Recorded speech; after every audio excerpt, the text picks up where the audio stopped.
Senhor Deus, agora, mais uma vez, viemos aqui para suplicar a Ti, para estar diante, Senhor, desse trabalho que realizamos de todo o coração, para alcançar vida para o Teu reino. Tu sabe da nossa sinceridade, do nosso querer, é completar o número dos salvos para Teu Filho vir buscar a igreja. Estamos aqui ao Teu dispor para realizar mais esse trabalho no nome do Senhor Jesus. Amém.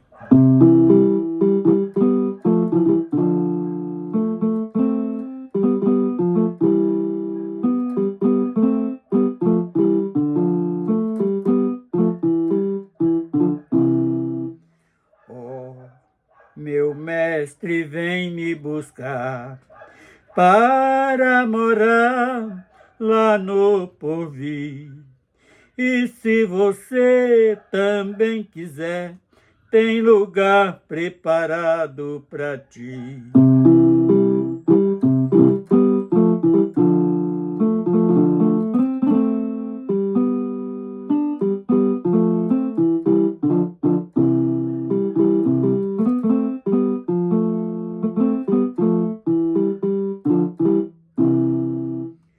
Lá é uma linda cidade, onde mora a felicidade.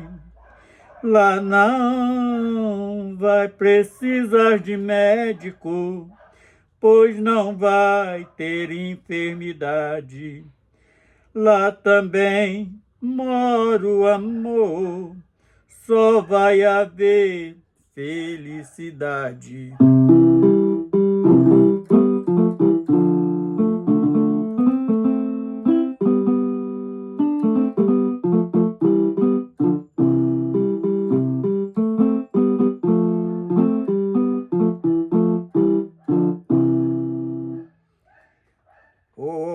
Meu mestre vem me buscar para morar lá no porvir. E se você também quiser, tem lugar preparado para ti.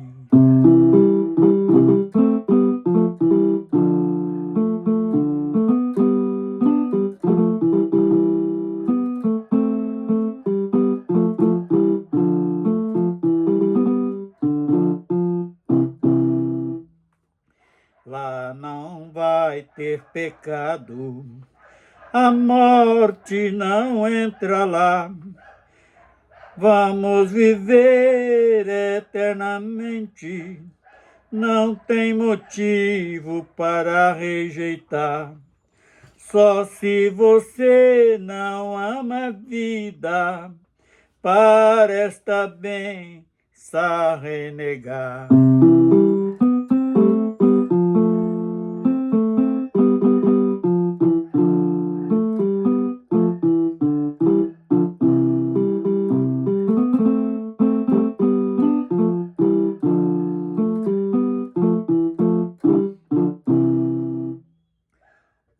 Meu mestre vem me buscar para morar lá no porvir. E se você também quiser, tem lugar preparado para ti. O meu mestre vem me buscar para morar lá no porvir. E se você também quiser, tem lugar preparado para ti.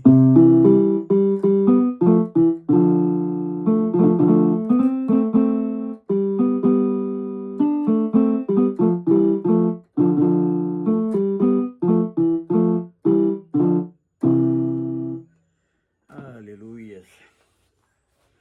Vamos falar hoje de algo muito especial e vamos falar sobre a diferença daqueles que têm um contato com Jesus, aqueles que encontram Jesus e aqueles que apenas ouvem falar de Jesus. A grande diferença que isto faz, mostra, inclusive, aquele que é igreja e aquele que apenas está na igreja. Então, há uma diferença muito grande nessas duas colocações. E para iniciarmos, nós vamos começar no livro de Isaías, capítulo 6, versículo 1 ao versículo 1, 2, 5, 6 e 7. Diz o seguinte: No ano em que morreu o rei Uzias, eu vi o Senhor, assentado sobre um alto e sublime trono, e o seu séquito enchia o templo. Versículo 2. Serafins estava acima deles. Cada um tinha 6 asas, com 2 cobria os pés, com 2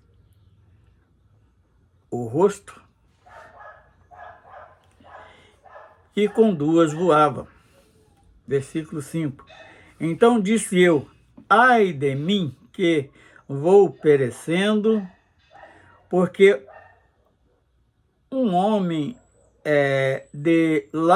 porque eu sou um homem de lábios impuros, e habito no meio de um povo de impuros lábios. E os meus olhos viram o Rei, o Senhor dos Exércitos. Verso 6. Mas um dos serafins voou para mim, trazendo na sua mão uma brasa viva, que tirara do altar com uma tenaz. E com ela tocou minha boca, e disse: eis que isto te tocou os teus lábios, e a tua iniquidade foi tirada, e purificado dos teus pecados. Então, só aqui já dá para a gente entender algo de maravilhoso, uma experiência de alguém que encontra o Senhor. Mas tem um detalhe muito interessante que nós precisamos meditar, a respeito do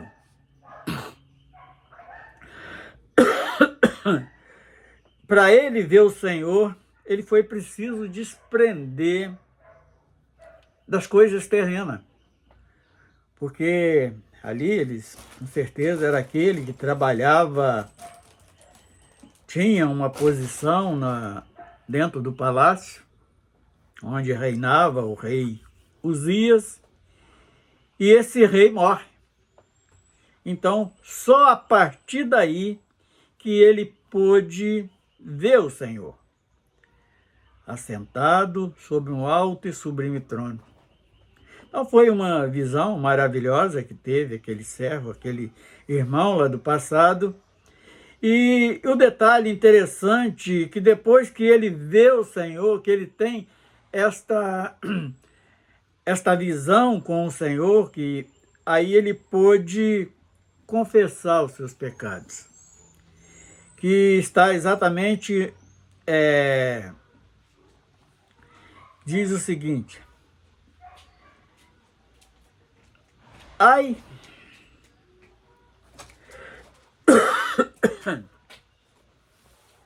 os serafins estavam acima dele, cada um tinha 6 asas, e com 2 cobria o rosto, e com 2 cobria os pés, e com 2 voava. Então ele viu ali também, a serviço de Deus, os serafins. E naquele momento ele confessa os seus pecados, diz assim: então disse eu, ai de mim, que vou perecendo. Então ele relata a sua miséria humana, porque enquanto o homem está nesse período de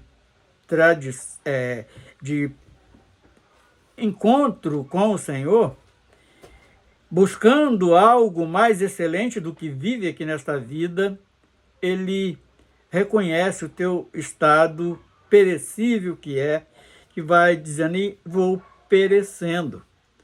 Porque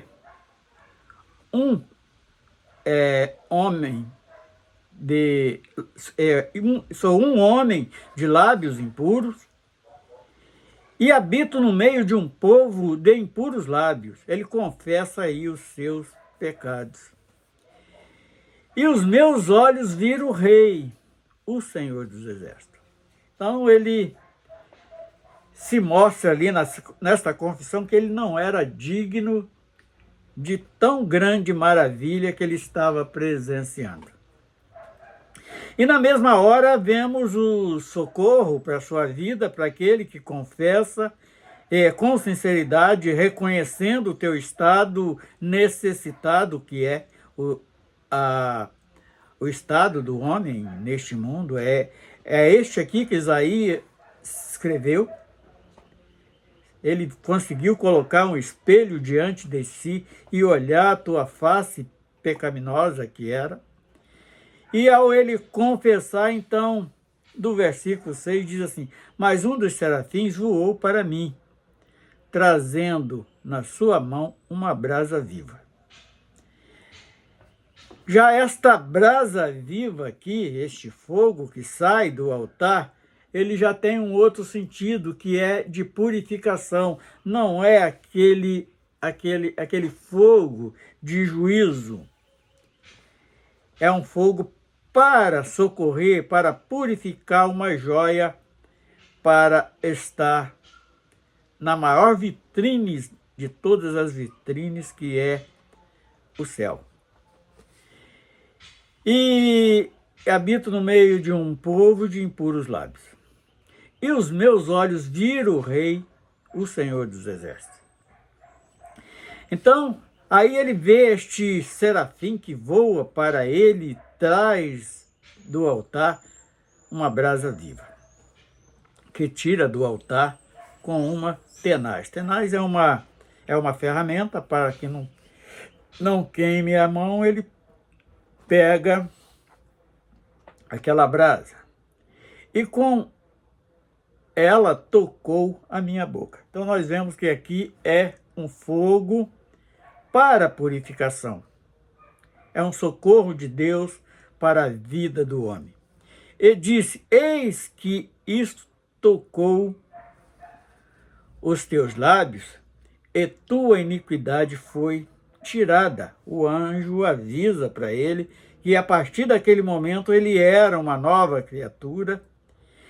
E ainda encerra este versículo 7 dizendo assim: e purificado dos teus pecados. Então ali, esta brasa que Isaías pôde contemplar tem o mesmo sentido do sangue que Jesus derramou para nos purificar de nossos pecados.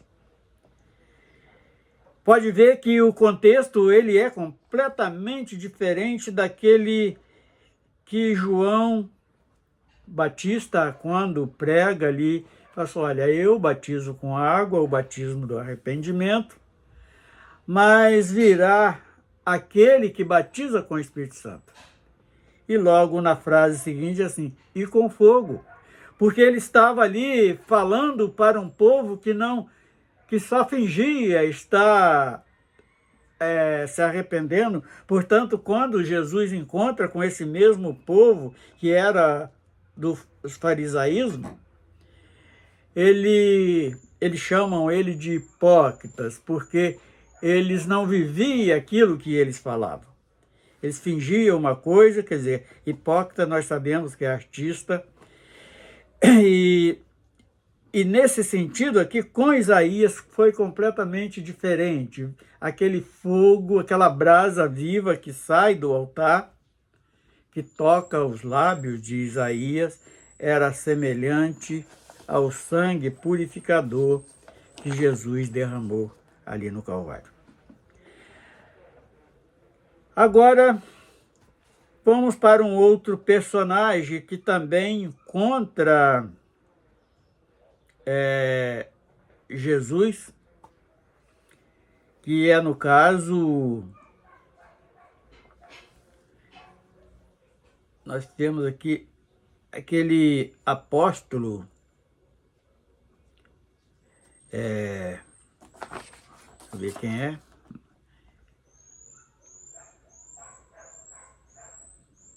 Bendito seja o nome do Senhor.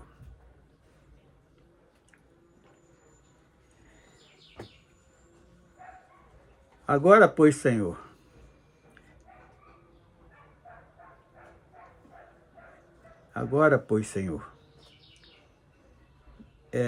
despede em paz o teu servo, segundo a tua palavra. Quem é que estava falando isto? Aquele sacerdote que confessa que os olhos dele viu o Senhor, e ele, ali com a sua esposa, Ana, ele fala claramente que o Senhor podia despedir ele, porque os olhos dele tinham visto o Senhor. Então, Lucas 2, 28, então tomou em seus braços e louvou a Deus e disse.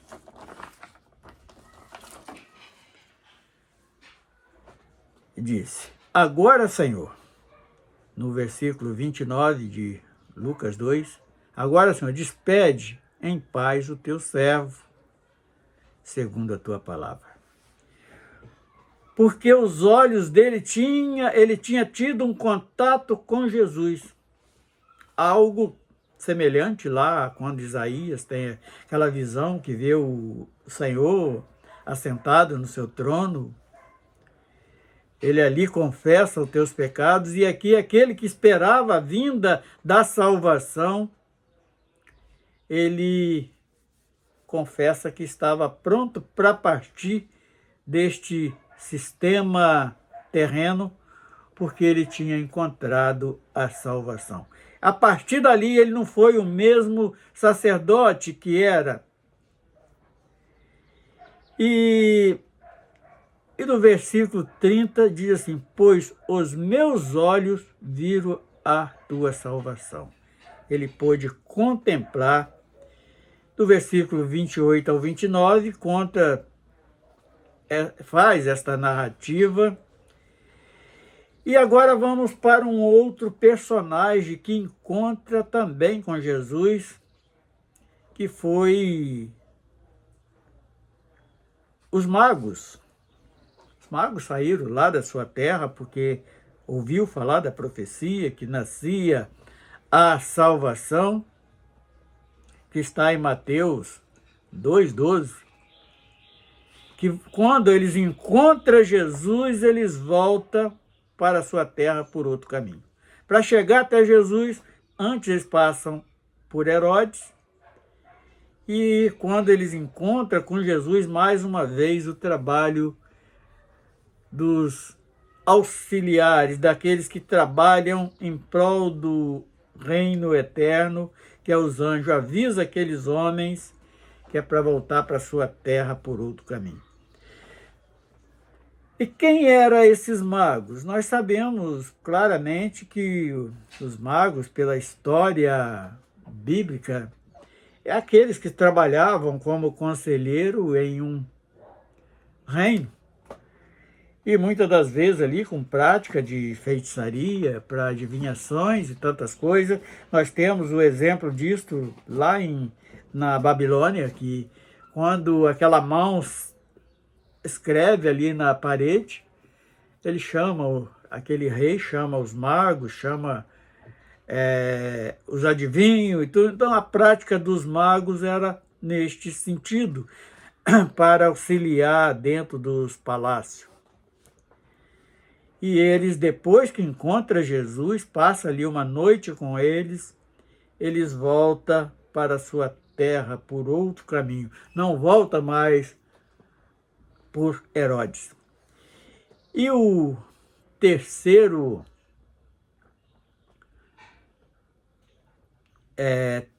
o quarto personagem é Zaqueu. Ele ouvia falar de Jesus, nós sabemos a história dele muito bem. A Bíblia relata que ele era um italiano, trabalhava como chefe dos coletores de impostos, mas ele tinha o desejo no seu coração de ver Jesus, seus olhos contemplar a face de Jesus. E quando ele soube que Jesus passava ali ia estar em Jericó, ele toma até uma atitude de até um garoto. Ele sobe naquela figueira, porque ele era baixinho, não dava para ele ver Jesus no meio daquela multidão. E quando Jesus vai passando debaixo daquela figueira, ele olha para cima e manda que Zaqueu descesse depressa, porque ele ia pousar na casa de Zaqueu. E quando ele entra na casa de Zaqueu, mesmo censurado pelos escribas, pelos fariseus, pelos judeus da época, ele, conhecendo o coração daqueles, ele tanto repreende aqueles homens, e Zaqueu consegue confessar, dizendo assim: e levantando-se Zaqueu, disse ao Senhor, está em Lucas 19, verso 8, disse ao Senhor, Senhor, eis que dou metade de meus bens aos pobres. E se defraudei alguém em alguma coisa, restituirei quadruplicadamente. Então, primeira atitude dele, ele era um homem rico, com certeza até ali preso nas coisas materiais, e ele, a partir dali, ele se desprendeu das coisas terrenas. Ele não estava dando tanto valor mais àquilo.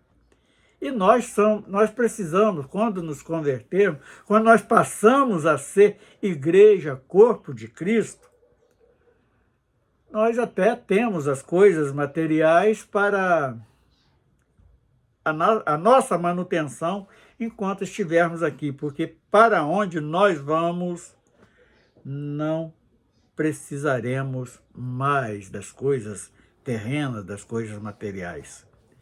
E Zaqueu, ele confessa isto. E por último, nós vamos falar um pouquinho sobre os apóstolos, aqueles que andaram com Jesus. Nós sabemos que eram homens naturais, pescadores, cobradores de imposto, como o próprio Mateus. Pedro era uma pessoa assim, um pouco desequilibrada, mas quando eles encontram Jesus, eles mudaram a maneira de ser. E prova disto, do bem maior que tem, é quando a nova Jerusalém que desce do céu, aquela cidade ataviada como uma noiva para o seu noivo, nos fundamentos daquela nova Jerusalém, tinha o nome daqueles 12 apóstolos no fundamento daquela cidade. A nova Jerusalém que desce do céu. Então aí está a grande diferença entre aquele que apenas ouve falar de Jesus e aqueles que têm uma experiência com Jesus. Isso aconteceu comigo, acontece com todos aqueles que passa a valorizar esta vida celestial que está por vir. E nós aqui estamos querendo apenas ajudar alguém que reconheça esta condição estou aqui apenas como um mero admirador da obra que Jesus veio trazer para o meio humano? Ou eu sou esta igreja que tem o nome dele escrito na minha mente, na minha face, que renasci de novo, assim como quando ele aconselha aquele homem que pertencia lá ao povo judeu, no caso, Nicodemos. Ele nem conseguiu entender quando ele disse que precisava nascer de novo. Então, esse nascer de novo é isto. A grande diferença que tem daquele que ouviu apenas falar de Jesus e aqueles que teve uma experiência com Jesus. É uma experiência viva que salta para a vida eterna. Então, está aí a grande diferença entre todos que têm uma experiência com Deus e os que apenas ouvem falar da salvação. Acha bonito, é amigo, mas nunca se define. Então hoje está aí mais um alerta para aqueles que pretendem viver esse plano eterno que o próprio Deus elaborou para nós. Então vamos só relembrar. Isaías, tem vários outros, nós escolhemos poucos personagens como exemplo. Por que eu trouxe lá do Velho Testamento? Mostrando que o mesmo Deus que agiu lá no Velho Testamento é o mesmo Deus que age hoje. Isaías, quando encontra com Deus, ele resolve imediatamente confessar os seus pecados, reconhecer o seu estado miserável como homem. E Deus, imediatamente, ele age a favor daquele que confessa, que no caso foi o próprio profeta Isaías. Tem também ali Simeão, marido de Isabel, quando encontra Jesus, ele é levado ali no templo para ser apresentado, ele pôde confessar ao Senhor: ah, Senhor, pode despedir este servo que hoje viram a salvação, tive este grande privilégio. Então ele se coloca à disposição do nosso Deus. E então, Simeão fala que está no capítulo 2, a partir do versículo 28 até o versículo 30. E o outro foi Zaqueu, que era nem judeu, ele era um gentio. E o próprio Jesus, quando entra na casa dele, fala assim: olha, vocês estão censurando, mas hoje entrou salvação nesta casa. E ali houve lugar para a salvação trabalhar. É aquele que se desprendeu imediatamente das coisas terrenas. E tenho certeza que a partir dali ele foi uma nova criatura. Os magos também não eram judeus, vieram lá do Oriente, para descobrir onde estava o menino. Primeiro eles passam a Herodes, que é o tipo do adversário, e Herodes ali ainda fala umas mentiras para eles, que diz que era para eles descobrir o menino e depois vir falar com ele, porque ele também queria adorar, mas a intenção de Herodes era matar o Jesus. E por último, os apóstolos, que eram homens sujeitos a todas as paixões do mundo, mas quando andam com Jesus, só ali mostrou diferente aquele que traiu, que no caso de Judas Iscariote, que é o tipo daqueles que estão lá no meio da igreja, mas não é a igreja. É a grande diferença de viver a experiência que viveu. E no final, em Apocalipse 21, 14, mostra claramente que o nome daqueles 12 apóstolos estão escritos nos fundamentos da nova Jerusalém que desce do céu. E o último, para nós nos colocar nesta posição. Julgar nós mesmos, que a palavra nos dá este direito. Eu estou sendo correto na obra de Deus? Eu estou fazendo a vontade de Deus? Eu estou vivendo a palavra de Deus? Então, isto é algo para nós meditarmos e, por que não, colocarmos em prática. Vamos encerrando, glorificando o nome do Senhor. Senhor Deus, nós glorificamos o Teu nome por mais este trabalho realizado. Nós não estamos fazendo isso para ganhar fama e nem dinheiro, porque o nosso pão de cada dia já está determinado por Deus, mas é para alcançar vidas para o reino dos céus e completar o número dos salvos para o arrebatamento. Assim nós despedimos por hoje, no nome do Senhor Jesus. Amém.